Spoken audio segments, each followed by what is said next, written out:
You really pulled it off. I'm impressed.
Hi.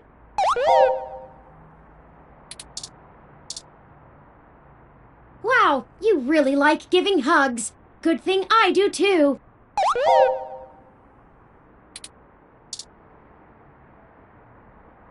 Let's keep it the path we're on.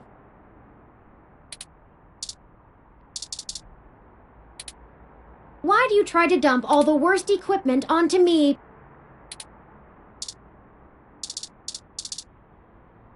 Hi, can we review these later?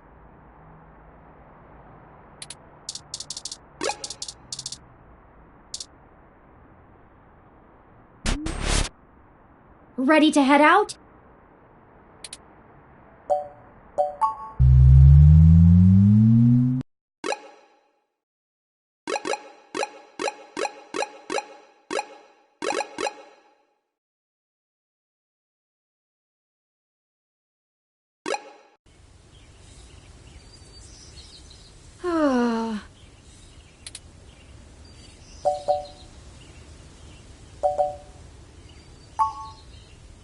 Oh, I'm sorry. I was wool gathering. I see we've arrived at the Melody Flores residence. It's quite impressive.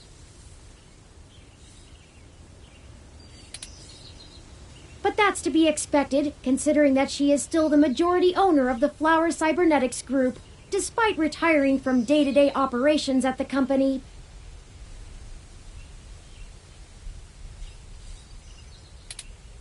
I wonder how she and Hayden first began working together. Sorry, back on task. Is there anything you'd like to know before we head inside?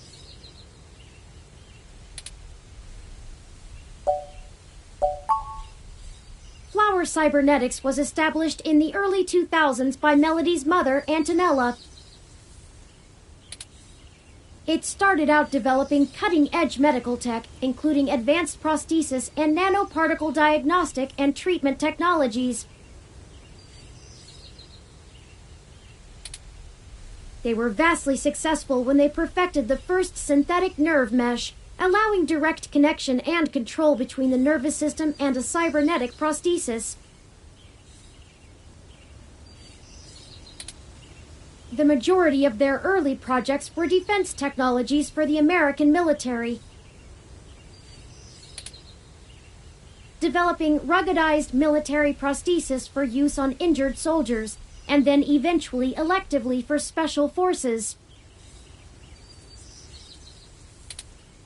This research line culminated in the development of brain-controlled androids as shock troops, long since barred by international law.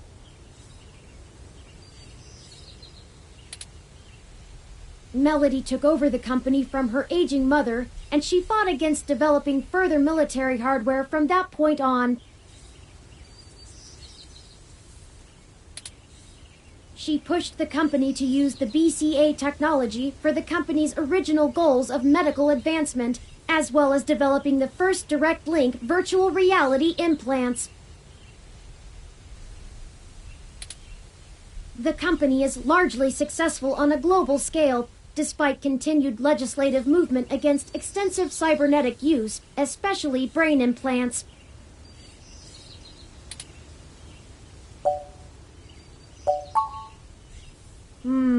Not a whole lot.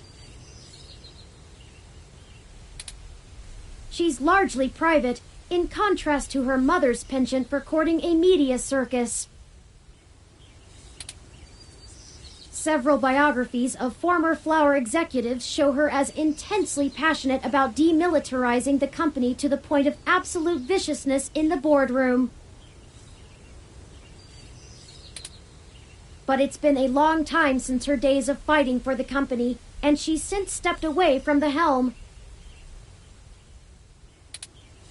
There's talk that she's lost her spine in her old age, but... well, I'd take that with a grain of salt. She may have retreated from the corporate battlefield, but you don't change the entire direction of a company as large as Flower if you're a quitter. Stay on your toes.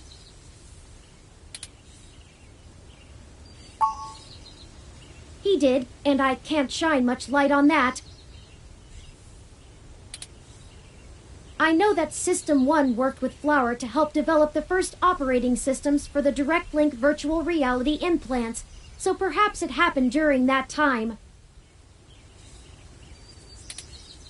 Also, Flower eventually went with a different company for future models of the implant, but there was never any public talk of a personal falling out between the heads of the companies.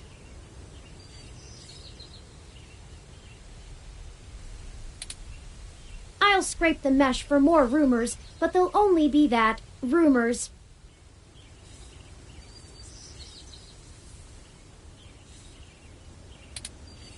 I can do my best to parse fact from fiction, but it blurs too much for me to be sure what's real.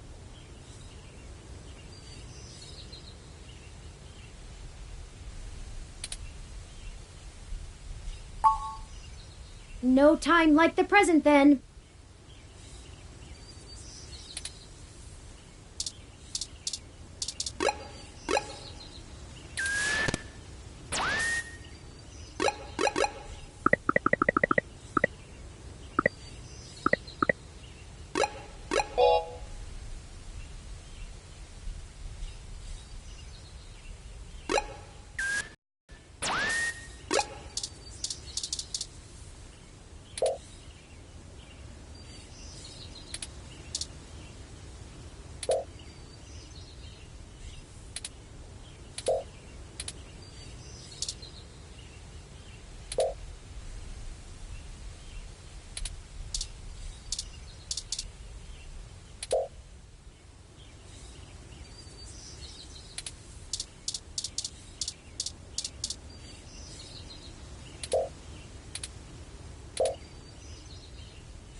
These tall shrubs could line the estate of a Victorian duke. They're that stuffily pleasant to look at.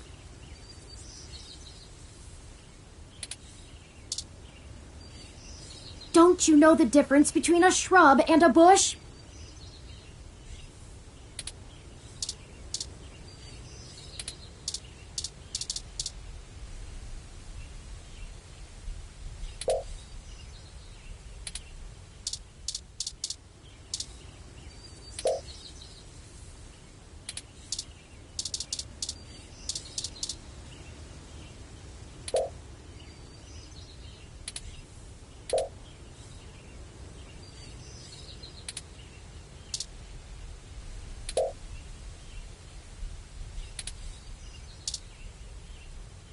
Being expected is not the same as just barging in, and we're not even expected.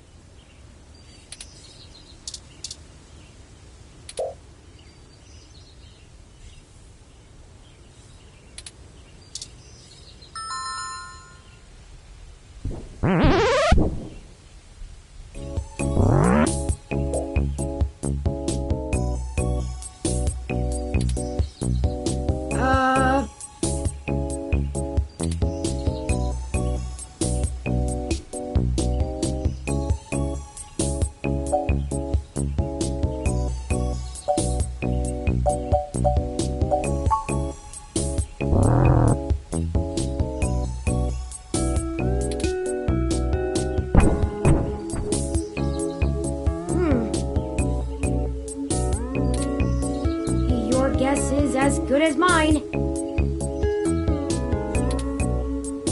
Mine says we can go in.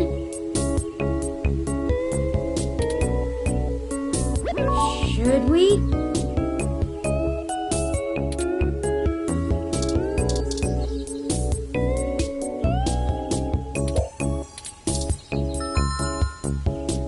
The door's open. No need to ring the bell.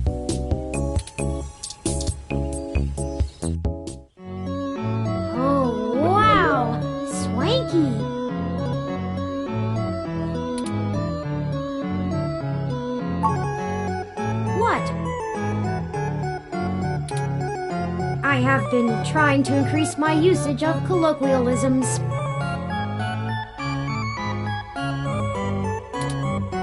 Is swanky too out of date? It's certainly before my time. Oh, Ms. Flores! Excuse us for the intrusion. My name is Turing, and... Oh, I know who you are. I can explain. I know you don't like Dr. Fairlight very much, but I assure you there's a situation.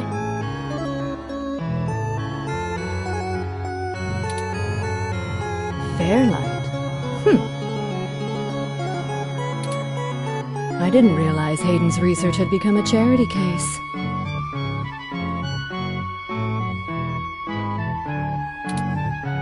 Though I suppose little boy Yannick will throw money at anything that raises his profile on the mesh.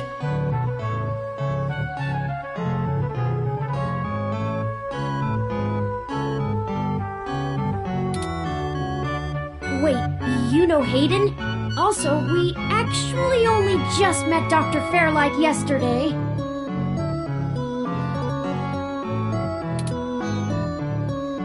Oh, that's too bad. Now Pat won't have to eat you.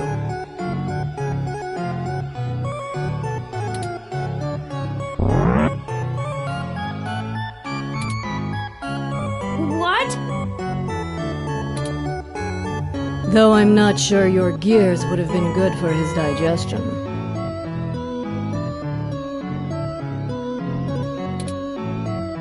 Actually, madam, I'm not comprised of gears. Well, either way, he's on a diet.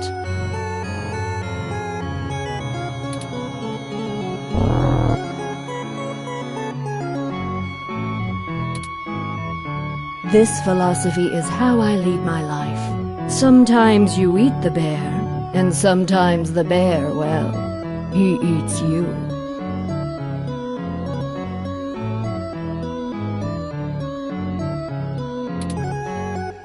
Do you understand? Not really. Look, I don't have all day to entertain you, Turing, nor your new friend. Not even for Hayden.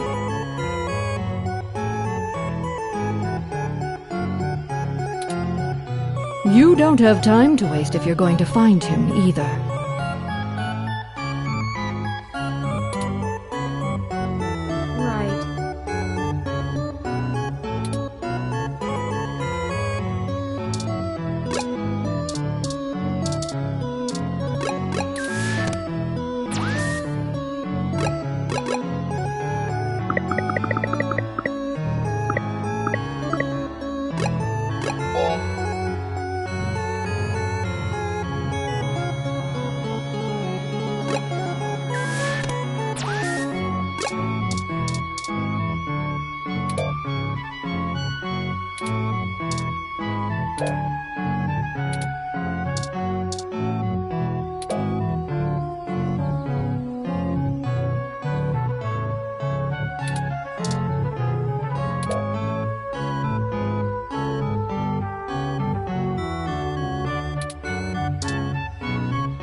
Rosie series are the most socially organized ROMs, designed to track personal liaisons and maintain social calendars. It was nicknamed the Jane Austen Bot by Assets magazine a few years back in its annual Mandatory Machines issue.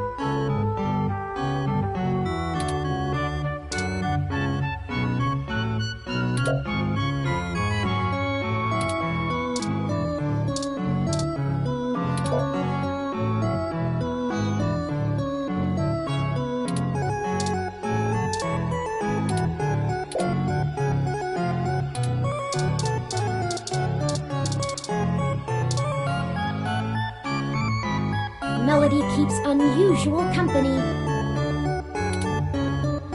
Ursus maritimus, if I'm not mistaken.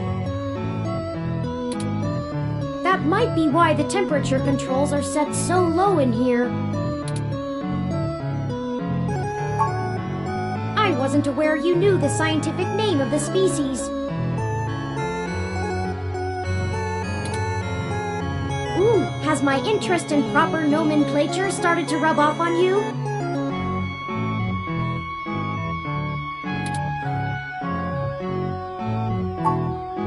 Plenty! Have you heard of a Kermode bear, also known as a spirit bear? Or he could be a white-faced black bear, or even a pizzly.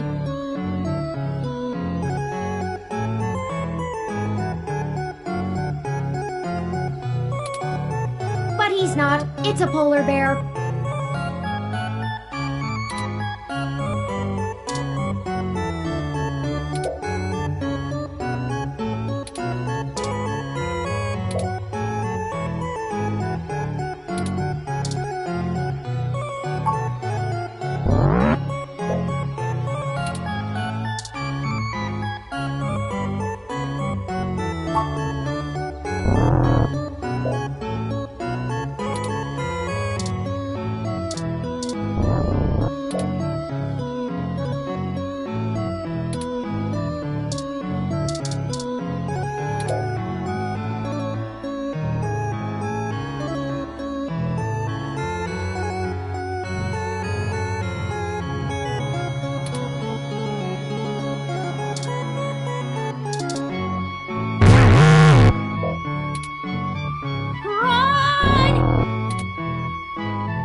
These strawberries are genetically modified using the Flockhart method, altered most for aesthetic appearance.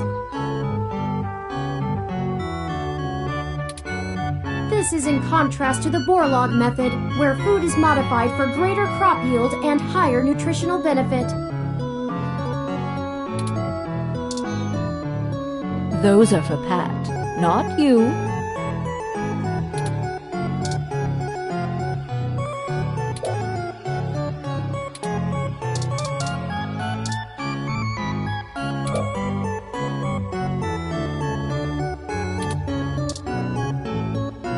Flores is more of a royal figurehead at Flower these days. The group's board of directors make most of the major decisions in consultation with FCG's chief officers.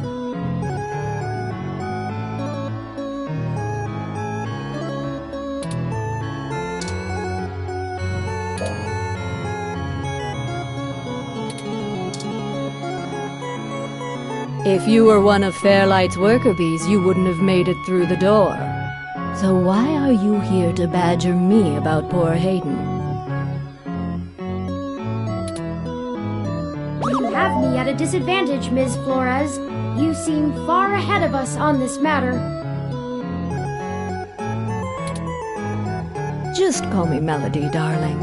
And of course. But I'll share a secret or two with you.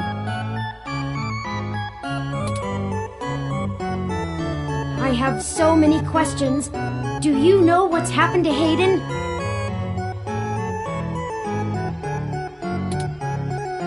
I wish I didn't. Maybe you don't want to either. Please, Melody, any information you might have. We haven't had access to any of his research notes, and couldn't track down any collaborators he may have been working with.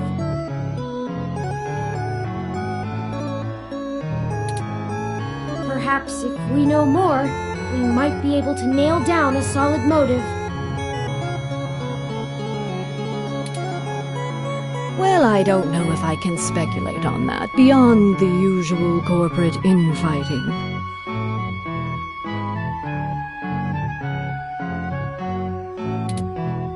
Not that Parallax is known for that, of course.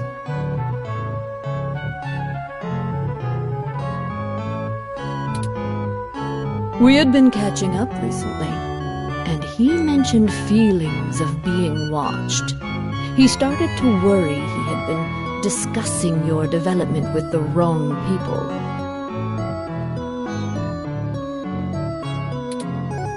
When he stopped returning my calls, and now that you've shown up with a total stranger, it becomes clear what happened.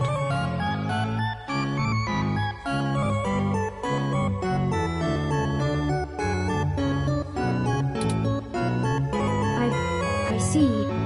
Can you tell us anything else about his disappearance?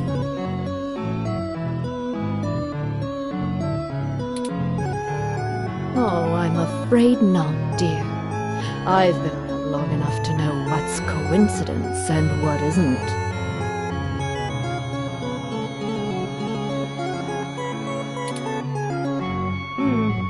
We were hoping you might be able to shine some light on my origins.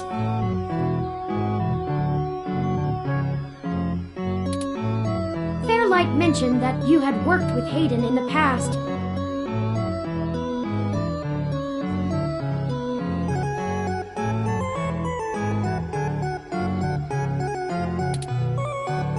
I see Hayden didn't neglect curiosity in your personality makeup.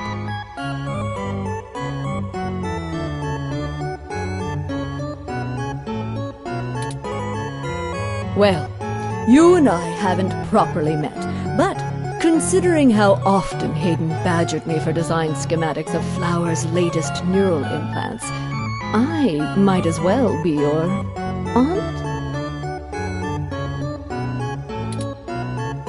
We'll go with that.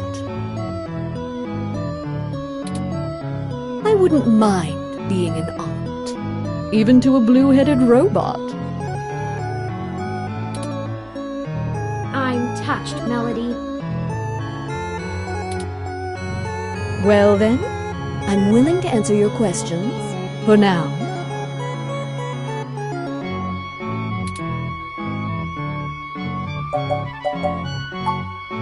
Indeed, I don't see the connection between your company and Hayden's research into machine sapience. Oh, Hayden wasn't researching machine sapience. At least not primarily.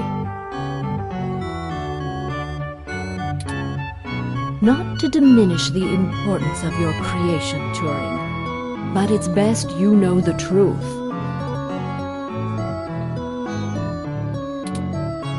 Hayden is mainly interested in developing a way to transfer human consciousness into a machine matrix.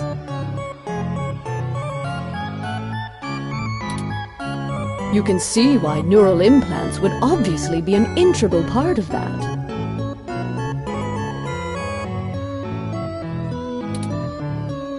Oh, I didn't realize.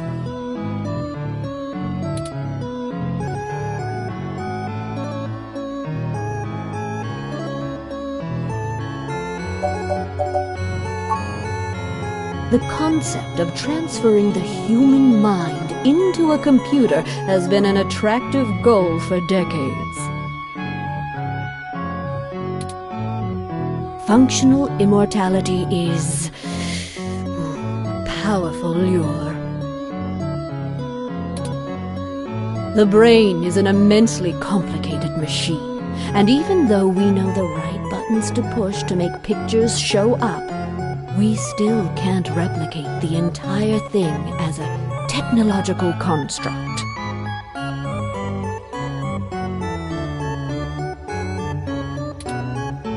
Even with the virtual reality implants, we're really just relying on the brain's ability to make sense of nonsensical signals.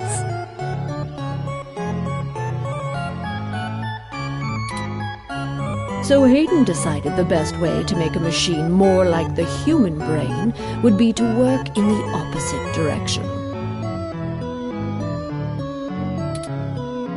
Instead of mimicking how the human brain worked, he started writing code that mimicked the functioning of the human mind.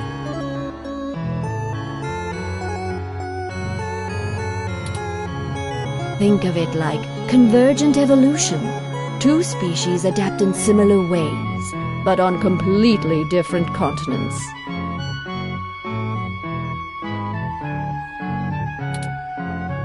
Hayden is a crack programmer when it comes to information collating.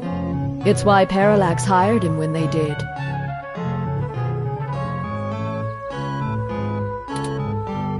So he wrote a bunch of self-modifying learning algorithms that were, frankly, baffling, and let them loose.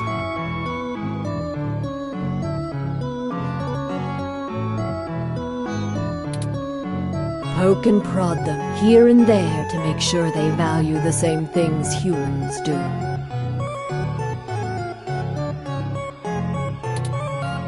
And we eventually end up with you, Turing. Interesting. Hayden never revealed any of this to me. I imagine he's pretty tight-lipped.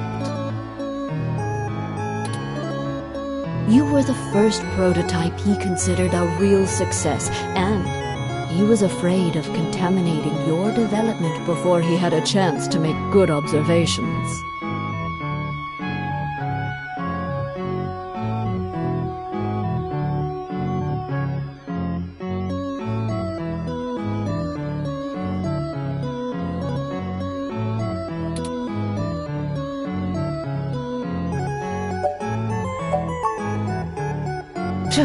If you can even call it involvement. It's a small city, and if you're in the tech sector, you are never more than 2 degrees removed from anyone else. When he started looking into this pet project of his, he came right up to my door and demanded access to the research logs behind our earlier implants.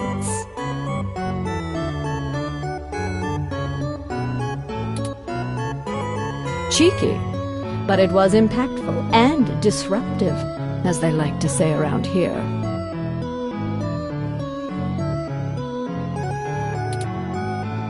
I couldn't care less about Flowers' patents anymore, so I gave him what he wanted, just to see what he would do. I'm frankly more impressed than I expected I would be, but don't tell him that.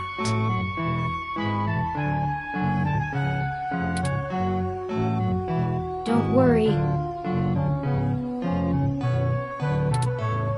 I won't.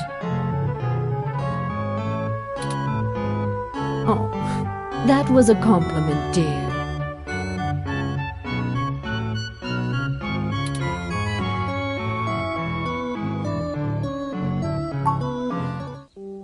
I didn't say that. Hayden was quite interested in Turing, even if he is just a step to further research.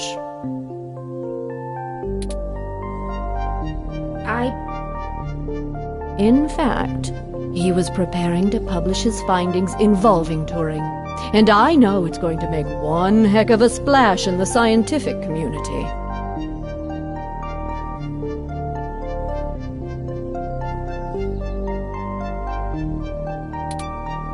See, the most impressive part about you, Turing, is that you're surprisingly stock.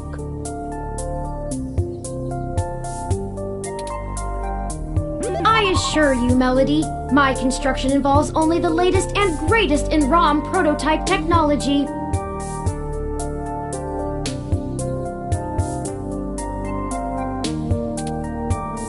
Exactly. You're not off the shelf, but you're still just a souped-up ROM, more or less like every other one out there.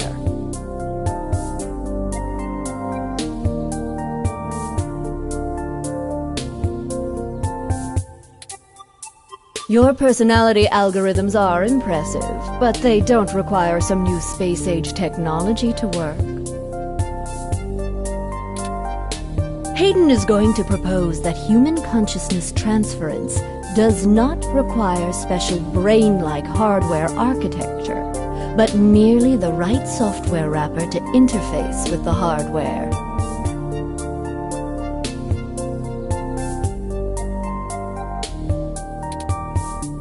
Much like how you function.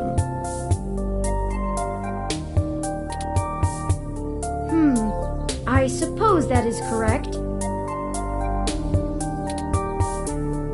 Still, my personality matrices do take up substantial amounts of my processing power.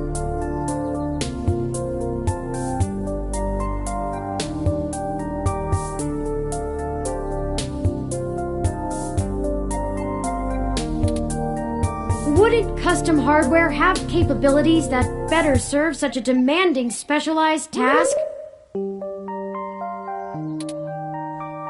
Sure.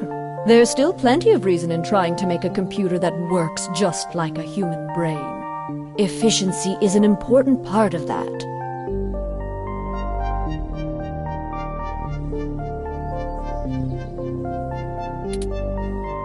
But if Hayden can emulate the human mind in existing technology, it means we can start the immortality now, rather than waiting for hardware to catch up with Hayden's software.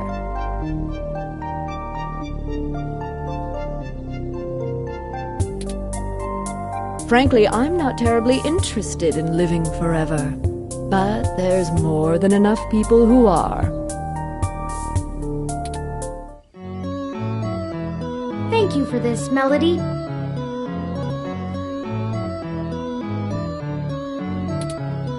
I understand so little of my origins.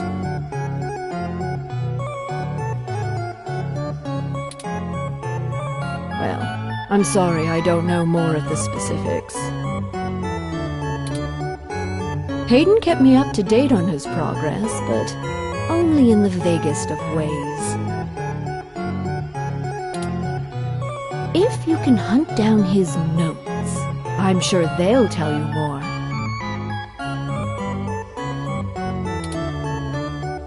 Of course, we'll keep looking. Now, perhaps we could ask some other questions? Sure.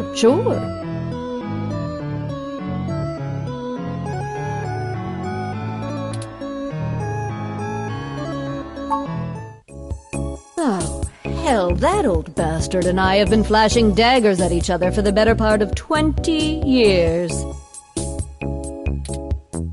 I contracted out the software development for our first-gen direct-link VR neural implants to System 1.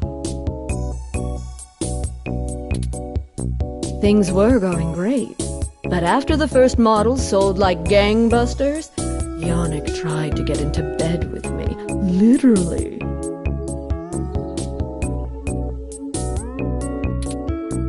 I turned him down, very politely, I might add, and then, suddenly all of the cooperation between our companies dried up. We've been at it back and forth ever since. I'd be damned careful about trusting him if I were you.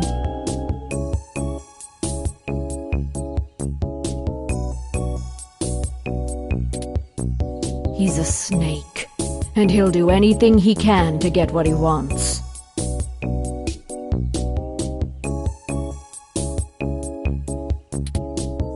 Still, I suppose if he tried again now, I might not turn him down.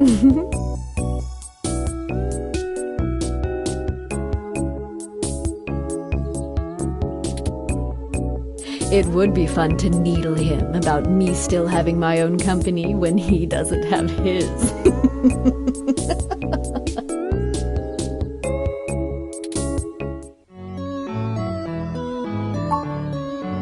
Good. I can get back to my retirement. Thank you for your time, Melody. We'll be in touch later.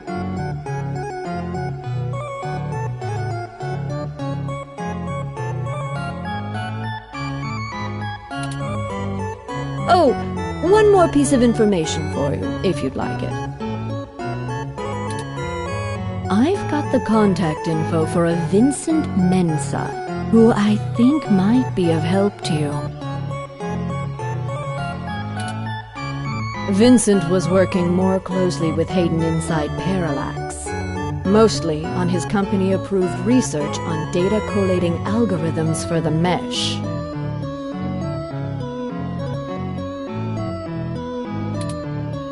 I'll send him a message and ask him to meet you somewhere.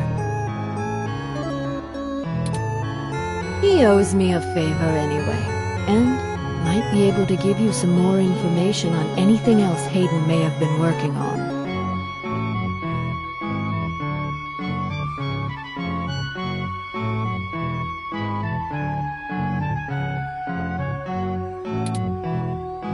That would be fantastic, Melody. Perhaps Golden Gate Park?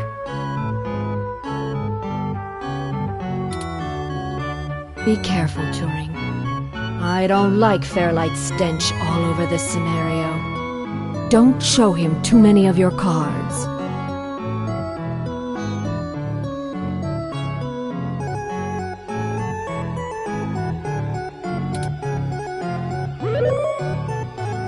Cards? This euphemism is unfamiliar to me. Don't tell him anything if you can. Fairlight is more dangerous the more he's informed.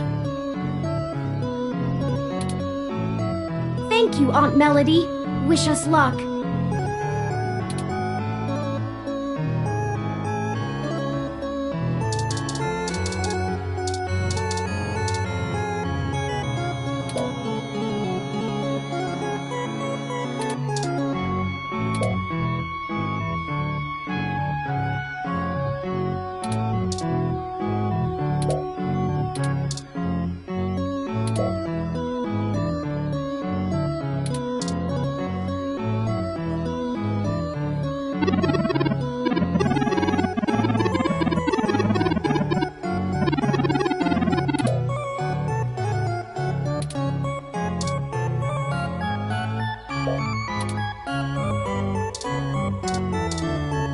That's nice, dear.